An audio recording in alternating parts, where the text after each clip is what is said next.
చెల్లెలు హైదరాబాద్ పోయినారు. అయితే ఇంట్లో హైదరాబాద్ వెళ్ళినారు. మార్నింగ్ లేచేసరికి ఏమైందంటే మా పక్కన ఉన్న మా తమ్ముడు మిస్సెస్ ఈ డోర్ తీసి ఉన్నది ఏందని ఇట్లా ఫోన్ చేయగానే మేము వచ్చి చూసినాము. చూసేసరికి ఏమైందంటే డోర్ పగులగొట్టి ఉన్నది, ప్లస్ బీరో కూడా పగులగొట్టి ఉన్నది. బీరోలో ఉన్న 3 తరం బంగారము, 1,05,000 రూపాయలు కూడా లేవు.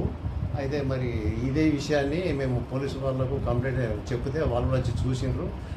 ఆల్రెడీ కంప్లైంట్ చేసినాము, వాళ్ళు కేసు బుక్ చేస్తామని చెప్పారు సార్.